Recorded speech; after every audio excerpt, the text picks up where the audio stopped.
Les CP, bonjour! Nous recommençons aujourd'hui une séance de NOOMS avec la résolution de problèmes avec le code brosse à dents, baleine, araignée. Nous en sommes à la séquence 88. Je retourne dans mon laboratoire de schématisation des problèmes. Vous allez voir, petit à petit, on va voir plusieurs sortes de problèmes qu'avec ce laboratoire, nous pouvons schématiser tous les problèmes que l'on va rencontrer en mathématiques, tous les problèmes que vous rencontrerez dans votre vie en mathématiques, on pourra les schématiser avec cela. Alors, comme hier, vous prenez un papier, un crayon ou une ardoise et vous dessinez sur votre feuille en même temps que je le fais sur le laboratoire. Ensuite, vous ferez vous-même dans le laboratoire et vous ferez les défis. Nouveau problème du jour. Je prends l'éditeur. Vous, quand vous le faites, vous n'avez pas besoin d'écrire. Hein. Vous avez le texte du problème. Oh bah alors, vous avez le texte du problème qui est dessiné, qui est écrit dans le document. Donc, j'ouvre. Oh bah alors, la maîtresse, elle ne sait plus cliquer. Hop, voilà. Donc, mon problème. Dans la salle à manger,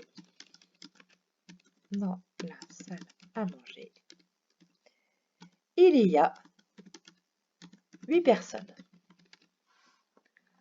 Donc, qu'est-ce que je fais? Je sors 8 personnes. Je dessine des personnes. On va dessiner un petit bonhomme, hein. Il n'y a pas besoin de faire un dessin extraordinaire. C'est pas ça qui compte. Toc, je dessine un petit bonhomme. Et ce petit bonhomme, j'en prends 8. 1, 2, 3, 4, 5, 6, 7, 8. On ne voit pas les bonhommes dans le NOOMS en armure, mais vous savez, vous retenez dans votre tête que ce sont des bonhommes. Alors, j'essaie de sortir le scanner pour vous le montrer. Pourquoi ça ne marche pas? Alors, j'ai des soucis encore avec mon ordinateur, les enfants. Ah là, ça y est. Toc. Donc, on vérifie. Ce sont bien des bonhommes. Je continue mon problème. Il y a dans la salle à manger 8 personnes, mais il n'y a que 6 chaises. Donc là, on me dit qu'il y a 6 chaises. Donc, qu'est-ce que je fais? Je dessine des chaises. Je retourne, hop, ici, et je dessine des chaises. On me dit qu'il y en a 6. Donc, je prends 6 chaises. 1, 2, 3, 4, 5, 6. Donc, j'ai mes 6 personnages et j'ai mes 6 chaises. Suite du problème. Combien de personnes devront rester debout? Combien de personnes devront rester debout? Alors, qu'est-ce qu'on doit faire maintenant? Nos deux NOOMS ici, les personnes et les chaises. Est-ce que je dois les mettre à côté ou est-ce que je dois les comparer? Ce que je cherche à savoir, c'est quelle personne sera assise sur quelle chaise. Et s'il y en a qui vont rester debout. Donc, je compare. Donc, quand je compare, j'aligne mes NOOMS. Cette personne sera assise sur cette chaise, celle-là sur celle-là, celle-là sur celle-là, celle-là sur celle-là, etc. Donc, combien resteront debout? Ici, quel tuyau on va utiliser? J'enlève un petit peu le scanner, je le remettrai après s'il y a besoin. Je cherche une partie. J'ai la totalité de mes personnes, j'ai une partie des personnes qui seront assises et une partie qui seront debout. Quand je cherche une partie, toujours on se souvient du modèle des ronds, je connais le tout, je connais une partie, ceux qui sont assis, et je cherche la partie qui est debout. Donc, on écrit en bas. Donc, je prends l'accolade vers le bas. Je ne sais pas combien il y en a, donc je prends l'accolade en pointillé. Et je la mets ici. Je l'aligne bien. Hop. Si ça veut bien. Tac. Ah, ça m'énerve. Bah alors, pourquoi ça ne veut pas? Voilà, ça y est. Donc, là, on cherche cette partie-là. Donc, combien sont restés debout? Ce sont ceux-là. ce sont ces personnes-là qui sont restées debout. La réponse est immédiate, hein, évidemment, vous le voyez très bien, mais pour l'instant, ce n'est pas ce qui m'intéresse. Avant d'avoir le résultat, j'aimerais que vous me trouviez le calcul. Qu'est-ce qu'il va falloir écrire comme calcul? Quand on cherche une partie d'un tout, on écrit une soustraction. Donc là, qu'est-ce qu'on va calculer comme soustraction? On va calculer 8 personnes moins 6 chaises, donc moins 6 personnes qui seront assises sur une chaise. Donc on écrit 8 moins 6. Ah, alors ça ne veut pas, peut-être qu'il faut que je remonte mon accolade. Non, bon. Donc en tout cas, ça fait 8 moins 6. D'accord?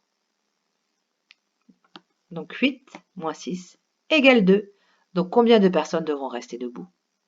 2.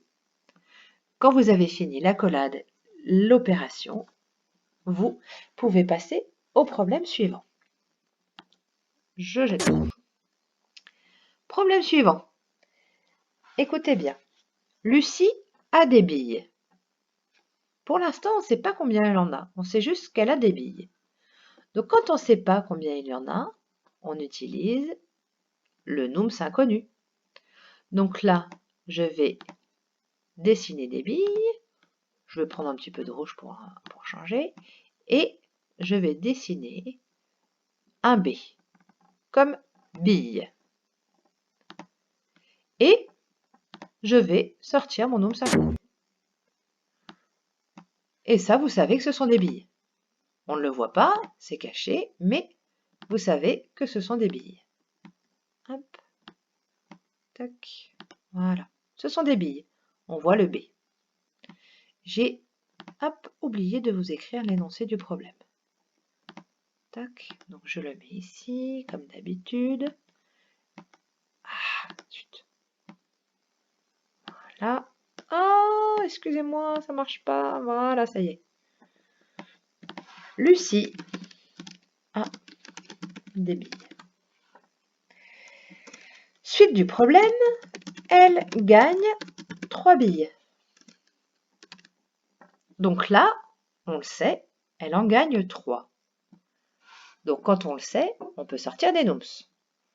Donc là, je vais choisir des billes, mais est-ce que ce sont les mêmes billes? Non, ce sont des nouvelles billes. Donc cette fois, je prends en orange par exemple, et pour les différencier de celles de tout à l'heure, je vais écrire NB pour nouvelle, avec un N comme nouvelle, et B comme bille, de nouvelles billes. Hop. Donc je sors des nouvelles billes et je sais qu'il y en a 3. Donc là, je peux en sortir 3. Je vérifie, j'ai bien mes anciennes billes, ici je ne sais pas combien, et ici mes nouvelles billes, j'en ai 3. Suite du problème, elle gagne 3 billes et maintenant, elle en a 12. Maintenant, elle a 12 billes. Donc, qu'est-ce qu'on va chercher ici? On va chercher, on nous dit, pardon, combien elle en a en tout. C'est-à-dire les anciennes billes plus celles qu'elle a gagnées.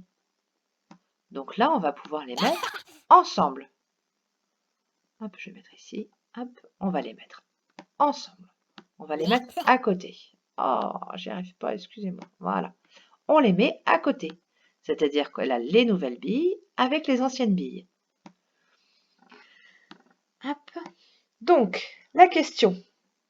Combien avait-elle de billes avant de jouer? Donc, là, comment on va faire?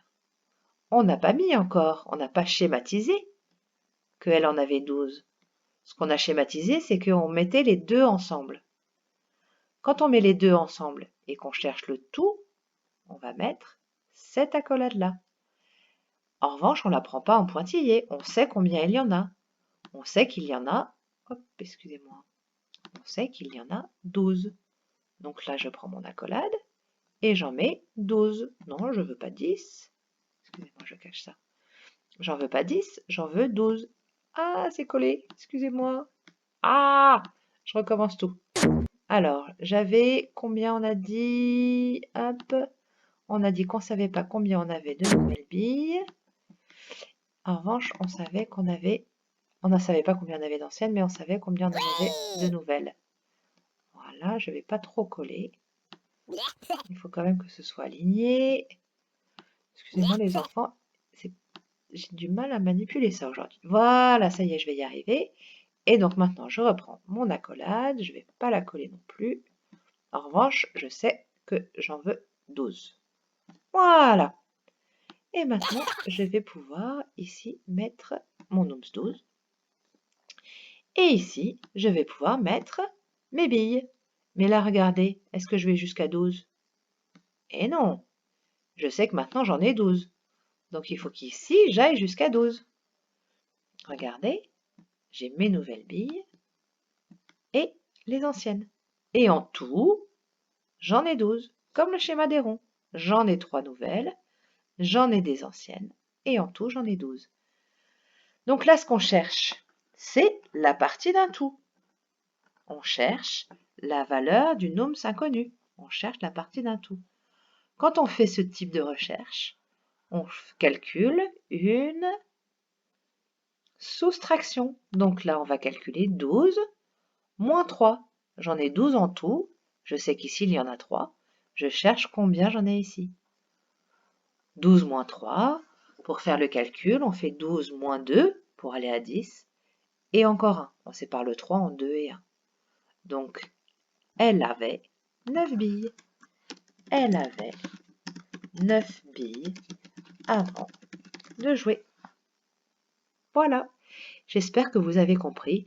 Vous inquiétez pas, pour l'instant, je ne vous laisse pas tout seul à faire ces problèmes qui sont un petit peu compliqués.